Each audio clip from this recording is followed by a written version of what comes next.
Hi friends, welcome to my channel. మొన్న చెప్పాను కదా వడియాలు పెడుతున్నామని.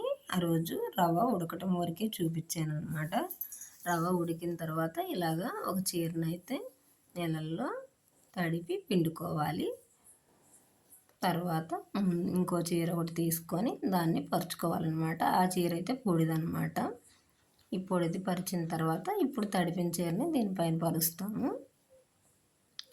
ఈ విధంగా పరిచిన తర్వాత ఉడకబెట్టిన రవ్వని ఒక టిఫినీలో పోసుకొని మిద్ది మీదకు తీసుకొచ్చుకొని చిన్న చిన్న గిన్నెల్లో పోసుకొని గింటెలు వేసి పెట్టుకోవటమే అన్నమాట. ఈ వడియాలు పెట్టేటప్పుడు మా ఫ్రెండ్స్ అందరూ వస్తారనమాట.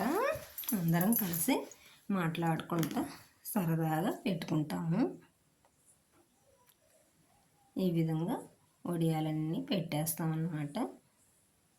సంవత్సరానికి ఒక్కసారి పెట్టుకుంటే ఇవి సంవత్సరం అంతా ఉంటాయి వడియాలు. ఈ విధంగా వడియాలన్నీ పెట్టుకొని ఒక రోజంతా ఎండనిచ్చాను. ఒక్కరోజుకి చాలా వరకు ఎండుతాయి. ఎండ కొంచెం తక్కువగా మనం కొంచెం పెట్టేటప్పుడు మందంగా పెట్టామనుకో రెండో రోజు కొంచెం సేపు ఉంచి మీద క్లాత్ తీసేసుకోవటమే. అదిగోండి, ఒక రోజంతా ఎండినాక కొంచెం ఏడన్నా పచ్చి ఉందని ఈ విధంగా ఆరేసి రెండో రోజు కొంచెం సేపు ఆగి ఆ మీద ఆ క్లాత్ తీసుకొని ఈ విధంగా క్లాత్ పైన వాటర్ చల్లాలి. వాటర్ చల్లి ఈ విధంగా తీయటమేను.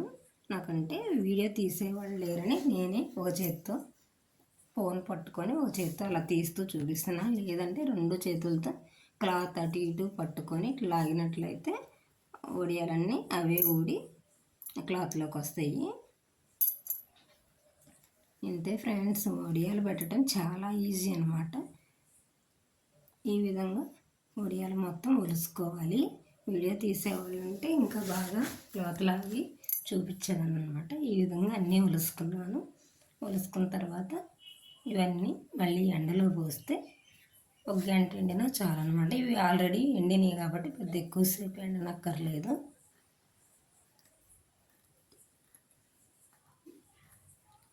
ఇంకా ఒక క్లాత్ తీసుకొని క్లాత్ మీద ఆరబోస్తే ఒక గంటకే బాగా ఎండిపోతాయి. ఇంతే, ఎంతో రుచికరమైన వడియాలు రెడీ. మరి వీటిని కొంచెం నూనె వేసి నూనె కాగినాక వడియాలు వేసి వేగించుకోవటమే. అంతే మరి. మా వీడియో నచ్చినట్లయితే లైక్ చేయండి, షేర్ చేయండి, సబ్స్క్రైబ్ చేయండి. మరి